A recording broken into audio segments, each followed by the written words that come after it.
The Great Mystery. March 2016. There is a great mystery in the universe, and the mystery is that there is something, rather than nothing, that something exists. In the universe there is life, light, and consciousness. Life dances and moves. How has this all come about? It is important that you first marvel at the mystery of life, light, and consciousness.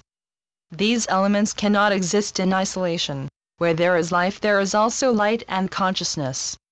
Light makes it so that life becomes manifest. In the light is a driving force that causes consciousness to be raised higher, until it comes to a point where it can reflect upon itself, become self-conscious. When consciousness gets to that point, life is able to become aware and capable of giving form to itself. Life can choose and progress, and then there is such a thing as the formation of an I, of a self.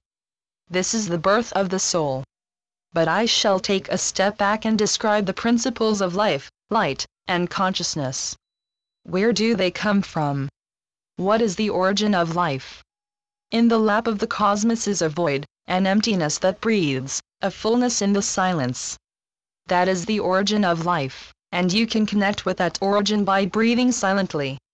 When you breathe in silence and stillness, and bring your attention to the in and out breath, you connect with the primal source of being. This silent beginning, the basis of all life, continues to be present in each one of you. It lives and breathes within you regardless of what you do or not do. The origin, the beginning, the void that is there from which everything is born, still exists within you.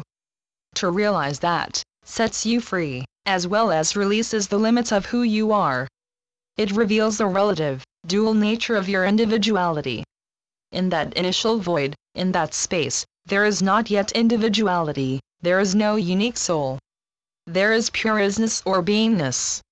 Feel the mystery of this beingness. It surrounds everything. Without this ground of being, you do not exist. It permeates and nurtures you. What is it? In this silence lives the breath of God. God is indeterminate, undefined, and open-ended. It is formless, that which is not individualized.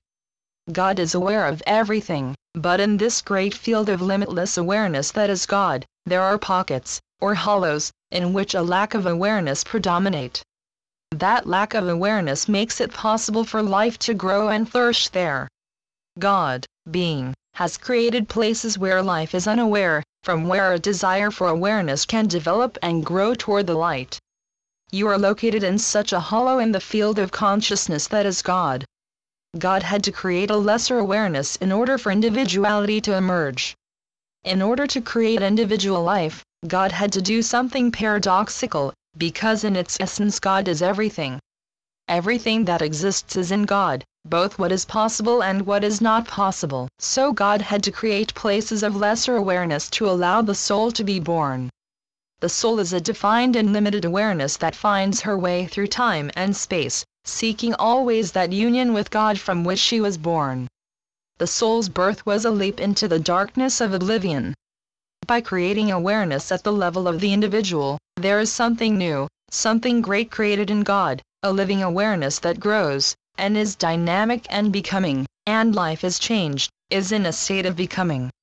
When awareness includes everything, and also includes all the possibilities, there is no possibility for dynamic growth from unawareness to full awareness.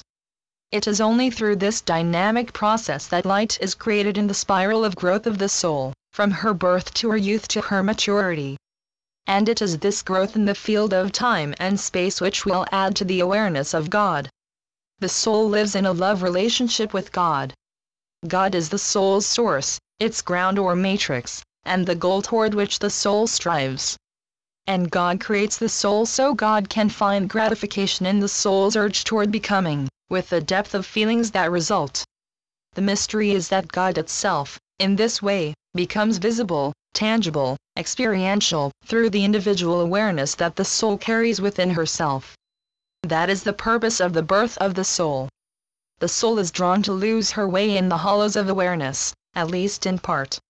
This is necessary on the path of the soul because it is important that she reach out and, in full freedom, return to the divine awareness, to the omniscience, to the all-knowing.